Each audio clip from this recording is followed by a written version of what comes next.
Hi everyone, so 2019 coming to an end, so I thought I'd do a quick video on my three favourite games of 2019. These are games that have been published this year, but I thought I probably ought to not include ones that I've actually worked on. So I can't include Castle Itter or the Conflict of Heroes games. I guess that might be seen as a little bit biased if I include those, so none of those. So without further ado, three games, here we go. First up, Command & Colours Medieval.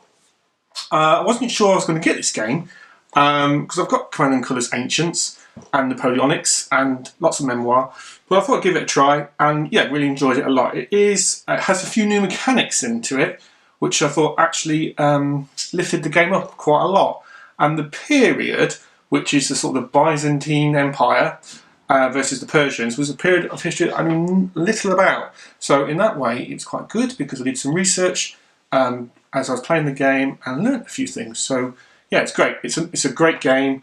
Command & Colours is a firm favourite in my household. It's a game that I play on my own and play quite happily with my kids as well. It's great, and you get lots and lots of stuff, beautiful components, value for money is excellent. So Command & Colours Medieval. Second up, very different, Crossing the Line. This is the first game from a fairly new publisher, Furo Teutonics, I think you pronounce Teutonicus Games, you pronounce. I did a review for Armchair General for those guys, so I'll put the link for that if you want to check out the review of the game. This is a operational level simulation of the battle for Aachen, which took place September the 12th to October 21st, 1944. It is it's rated here on the back, complexity 6 out of 10. So solitaire suitability 8 out of 10. Yeah, I probably would agree with that. It's maybe a little bit more complexity than that, I would say. It has quite a few interesting game mechanics. So if you like operational level simulations, this is brilliant. It's very, very solitaire friendly. I've played all the scenarios and the campaign multiple times over the course of this year.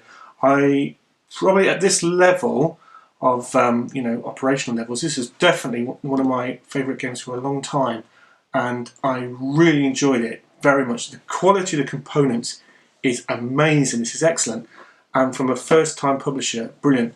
More to come from these guys, I hope. I highly recommend this game. Loved it.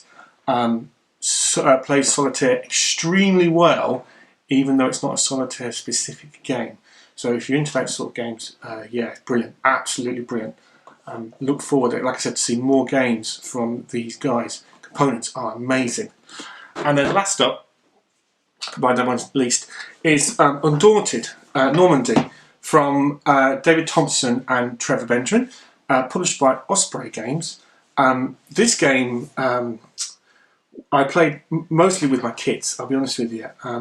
Generally speaking, here we play quite a lot of Command & Colours, Memoir 44, those kind of games, and I've always got room, plus some of the games actually from Academy, especially their Birth of series. But I'm always looking for additional war games that they would enjoy playing, where I felt that the level of complexity and the components and the play time, especially the play time, fits well with slightly younger kids. My eldest kids are sort of just before teens, so pre-teens, and we loved playing this game a lot. They loved it. It is as much about card management, I would say, as about the layout of the board and moving components about. The quality of the components is excellent. The rule book is excellent, and it is one of those games that when I played it with people, it really, really makes you think about the decisions that you're making. There is, obviously dice rolling, and because it's a card game, it's that there is those elements of randomness to it. But the tactics that you can use and just the thought process when you play in the game is brilliant, and it's brilliant to see as a parent as well. So if you've got younger gamers or people that are not mega into wargaming, and you think they would enjoy this type of game, highly recommend this. As I said, beautiful components. It can take as little as, I don't know, 30-40 minutes to set it up and play a game, which is great, and it really fits that sort of niche. I have played it solo and enjoyed it very much solo as well, and again, it's sort of a game I'll play solitaire. I haven't got too much time, maybe in a a workday evening or something like that. I don't want to set something up that's going to take like an hour and a half or 2 hours to play. I would definitely play this solitaire. But for me anyway, this game came alive when I was playing it with my kids, who do play some level of war games, but like I said, the more the memoir sort of level of complexity. And they thoroughly enjoyed it. I think at one point I was playing it with Oscar, and he's he's 11. I said to him, "Which did you like it as much as memoir?" And he was definitely yes, definitely. He'd play this. If I got this out now, he'd happily play this game with us. So yeah, great, absolutely fantastic. So yeah, they're my top 3 of the year. All 3 very different games.